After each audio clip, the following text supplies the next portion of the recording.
Selamat malam, puji Tuhan, jemaat Tuhan, jemaat Sosianim yang dinanti-nantikan Tuhan. Kembali malam hari ini kita akan merenungkan kebenaran-kebenaran firman Tuhan yang terus membawa kita akan semakin kuat di dalam Dia. Sebelumnya mari kita berdoa. Bapa di surga, terima kasih untuk malam hari ini. Ketika Tuhan taruhkan lagi firman Tuhan di dalam kehidupan kami, yang akan menguatkan kami, meneguhkan kami untuk tetap mengikuti rencana-Mu, untuk kami tetap berada bersama-sama dengan Tuhan, melakukan perkara-perkara yang besar. Di dalam nama Tuhan Yesus, kami berdoa dan kami terima setiap firman Tuhan dengan hati yang mengucap syukur. Haleluya, amin. Puji Tuhan. Malam hari ini saya diingatkan oleh Tuhan untuk membacakan dari sebuah mazmur yang tertulis dalam Mazmur 64 ayat yang ke-11. Memang kita membaca dari ayat yang pertama sampai ayat yang ke-11 ini. Mazmur ini adalah mazmur tentang hukum buat orang-orang fasik. Namun pada ayat yang ke-11 kita melihat kita bukan orang fasik, kita adalah orang benar. Bagaimana sikap orang benar dalam menghadapi kehidupan pada hari-hari ini? Mari kita baca Mazmur 64 ayat yang pertama sampai yang ke-11. Hukum Allah kepada orang fasik. Untuk pemimpin biduan Mazmur Daud. Ya Allah, dengarlah suaraku pada waktu aku mengadu. Jagalah nyawaku terhadap musuh yang dahsyat. Sembunyikanlah aku terhadap persepakatan orang jahat, terhadap kerusuhan orang-orang yang melakukan kejahatan, yang menajamkan lidahnya seperti pedang, yang membidikkan kata yang pahit seperti panah, untuk menembak orang yang tulus hati dari tempat yang tersembunyi. Sekonyong-konyong mereka menembak dia dengan tidak takut-takut. Mereka berpegang teguh pada maksud yang jahat. Mereka membicarakan hendak memasang perangkap dengan sembunyi. Kata mereka, siapa yang melihatnya? Mereka merancang kecurangan-kecurangan. Kami sudah siap, rancangan sudah rampung. Alangkah dalamnya batin dan hati orang. Tetapi Allah menembak mereka dengan panah, sekonyong-konyong mereka terluka. Ia membuat mereka tergelincir karena lidah mereka. Setiap orang yang melihat mereka menggeleng kepala. Maka semua orang takut dan memberitakan perbuatan Allah dan mengakui pekerjaannya. Ayat yang ke-11, orang benar akan bersuka cita karena Tuhan dan berlindung padanya. Semua orang yang jujur akan bermegah. Sekali lagi saya bacakan ayat yang ke-11. Orang benar akan bersuka cita karena Tuhan dan berlindung padanya. Semua orang yang jujur akan bermegah. Puji Tuhan. Demikianlah firman Tuhan yang saya dapat bacakan. Kita melihat dari ayat-ayat pertama bahwa Mazmur ini menuliskan bagaimana Daud berdoa untuk minta Tuhan dengarkan suaranya pada waktu dia mengadu kepada Tuhan. Karena sesungguhnya keadaan manusia pada saat ini pun kita pun banyak sekali keluhan-keluhan yang dapat kita adukan kepada Tuhan. Namun biarlah mata kita terus tertuju hanya kepada rancangan Tuhan dalam hidup ini. Sebab itu saya ambil dari ayat yang ke-11 dikatakan, orang benar akan bersuka cita karena Tuhan. Kita jangan fokus kepada orang-orang yang fasik. Kita jangan fokus kepada hal-hal yang membawa kita jauh dari Tuhan. Tetapi firman Tuhan berpesan kepada kita sebagai orang-orang benar. Mari kita bersuka cita karena Tuhan. Bahkan dikatakan dalam Mazmur yang lain, Mazmur 37 ayat yang keempat, bergembiralah karena Tuhan, maka Ia akan memberikan apa yang diinginkan hatimu. Mungkin memang sulit untuk kita dapat bersuka cita menghadapi situasi dan keadaan-keadaan yang menghimpit kita sedemikian pada hari-hari ini. Namun kita tetap teguh berpegang kepada firman Tuhan. Sukacita kita biarlah terus kita tingkatkan. Sukacita karena iman, bukan sukacita karena materi-materi saja yang kita dapati dari berkat-berkat Tuhan. Tetapi biarlah sukacita kita karena kita tekun di dalam iman kepada Tuhan. Kita tetap bersukacita menghadapi segala sesuatu. Pernahkah kita membaca juga dari sebuah kebenaran firman Tuhan di dalam Sefanya 3 ayat yang ke-17. Sefanya 3 ayat yang ke-17, di sana dituliskan Tuhan bersukacita karena kita. Wow, luar biasa. Mari kita buka di dalam Sefanya 3 ayat yang ke-17. Saya bacakan. Tuhan Allahmu ada di antaramu sebagai pahlawan yang memberi kemenangan. Ia bergirang karena engkau dengan sukacita. Ia membaharui engkau dengan kasih-Nya. Ia bersorak-sorak karena engkau dengan sorak-sorai. Puji Tuhan, waktu saya menemukan ayat ini, saya merenungkannya. Tuhan bersukacita karena kita. Karena apa, saudara? Karena ada pertobatan di dalam hidup kita. Karena ada buah-buah pertobatan di dalam hidup kita. Kita berubah, kita bertobat hari lepas hari. Kita memperbarui, bahkan bukan kita, Allah yang memperbarui kita dalam kasih-Nya. Di ayat ini dikatakan, di ayat 17 tadi, ia bergirang karena engkau dengan sukacita, ia memperbaharui engkau dalam kasih-Nya. Bahkan Tuhan bersorak-sorai karena engkau dengan sorak-sorai. Tuhan bergembira karena kita. Dan biarlah kita juga mau bergembira karena Tuhan. Apapun yang kita hadapi, apapun yang harus kita lewati bersama-sama dengan Tuhan, tetap tinggal di dalam sukacita. Di dalam suratan Nehemia 8 ayat yang ke-11. Dalam terjemahan lama dari Alkitab ini saya hafal, dikatakan kesukaan dari Tuhan itulah kekuatanku.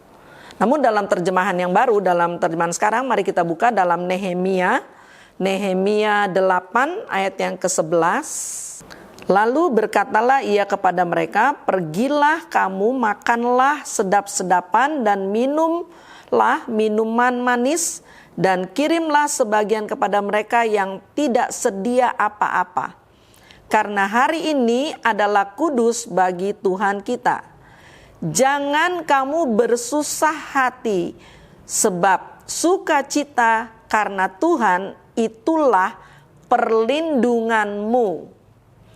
Kalau kita membaca dari ayat 11 ini, kita dari ayat-ayat yang sebelumnya, dari Nehemia pasal 8 ini berbicara tentang hari raya Pondok Daun. Ya, mungkin kita belum belajar tentang hari raya Pondok Daun ini, dan memang belum terjadi sesuatu yang luar biasa itu yang kita tidak sana. Tapi saya garis bawahi, dikatakan di sini, jangan kamu bersusah hati, sebab sukacita karena Tuhan itulah perlindunganmu. Jadi biarlah kita tetap tinggal di dalam sukacita karena Tuhan. Tuhan bergembira karena kita. Biarlah kita juga tetap tinggal di dalam sukacita Tuhan yang menjadi perlindungan bagi kita pada hari-hari ini.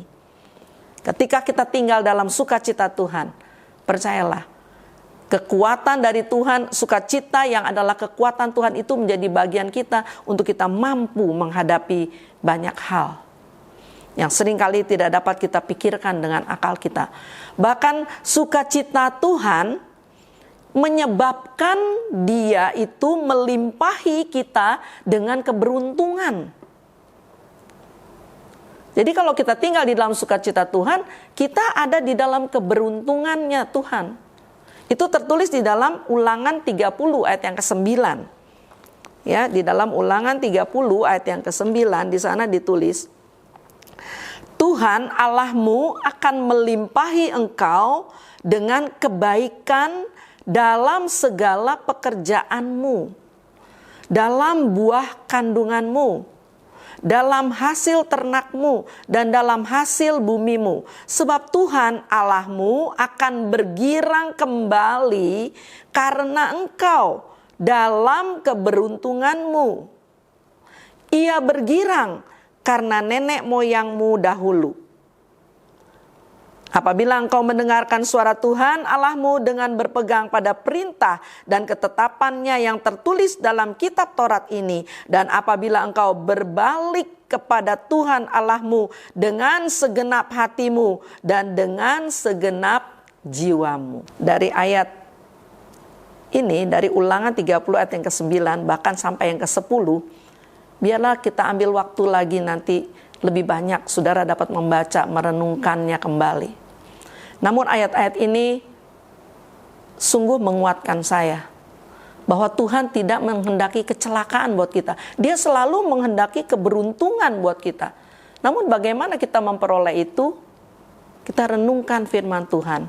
Kita makan dari kebenaran firman Tuhan. Renungkan siang malam firman Tuhan. Dan hidup dalam sukacita Tuhan. Bergembiralah karena Tuhan. Maka ia akan memberikan apa yang diingini hatimu. Bagian yang kedua yang saya catat, Tuhan bergembira karena umatnya. Karena apa saudara? Karena umatnya berdoa kepada Tuhan. Jadi jangan lupakan membaca firman, berdoa setiap hari. Itu yang disukai oleh Tuhan. Ya. Di dalam Amsal pasal 15 ayat yang ke-8. Korban orang fasik adalah kekejian bagi Tuhan. Tetapi doa orang jujur dikenannya. Ya, jadi Tuhan berkenan dengan doa-doa kita. Kita kembali kepada ayat yang pertama kita dikatakan dalam Mazmur 64 tadi. Mazmur 64 ayat yang ke-10. Orang benar bersuka cita. Ya, Mazmur 64 kita kembali kepada ayat mula-mula kita. Orang benar akan bersuka cita karena Tuhan dan berlindung pada Tuhan. Semua orang jujur akan bermegah. Demikian firman Tuhan untuk malam hari ini. Sudah dapat merenungkan kembali. Namun biarlah kita tetap bersuka cita. Mungkin ayat yang terakhir saya dapat bacakan dalam Filipi 3 ayat yang pertama. Filipi 3 ayat yang pertama. Akhirnya saudara-saudaraku, bersukacitalah dalam Tuhan. Amin. Mari kita berdoa. Bapa di dalam surga, sekali lagi kami datang bersama-sama dengan umat-Mu, dengan seluruh jemaat Sosianim yang ada. Berkatilah kami dengan iman yang semakin bertambah-tambah, untuk percaya kepada Tuhan bahwa Engkaulah satu-satunya penolong kami. Engkaulah satu-satunya Allah yang kami puji dan kami sembah di dalam kehidupan kami. Sehingga kami sungguh percaya Tuhan, sekalipun begitu banyak kesulitan-kesulitan datang, namun Tuhan datang untuk menghiburkan kami. Roh Kudus selalu datang menghiburkan kami, mengingatkan kami, mengajar kami, untuk kami tetap ada bersukacita di dalam Tuhan. Dan kami percaya itulah pekerjaan Roh Kudus di dalam kami. Namun jangan biarkan Tuhan dosa seringkali merintangi kami untuk ada di dalam sukacita Tuhan. Ampunilah Tuhan segala dosa dan kesalahan-kesalahan kami. Seringkali kami tidak menguasai diri kami sedemikian. Namun pada malam hari ini ketika firman-Mu datang lagi, kami percaya firman-Mu yang akan menguduskan kami.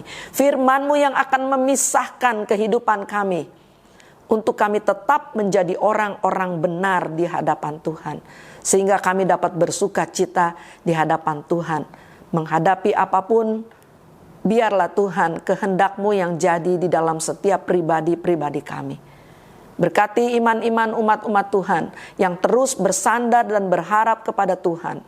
Kami percaya kesukaan dari Tuhan, sukacita Tuhan, itulah perlindungan bagi kami. Bahkan Engkau selalu memberikan hal-hal yang baik bagi kami, untuk kami boleh menikmati berkat-berkat Tuhan hari lepas hari. Berkati pekerjaan-pekerjaan umat Tuhan. Berkati mereka yang saat ini juga membutuhkan pekerjaan ya Tuhan. Engkau Allah yang mempedulikan, Engkau Allah yang mengerti, dan Engkau yang memberikan apa yang menjadi keperluan-keperluan umat-umat Tuhan. Satu hal yang kami butuhkan, kami perlu sukacita Tuhan berlimpah dalam kehidupan kami. Terima kasih Tuhan, terus memberkati juga bangsa dan tanah air kami dengan orang-orang yang takut akan Tuhan, sehingga dari bangsa ini akan banyak orang-orang benar yang terus bersukacita karena Tuhan. Di dalam nama Tuhan Yesus Kristus kami berdoa dan mengucap syukur. Haleluya. Amin.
Gerejaku adalah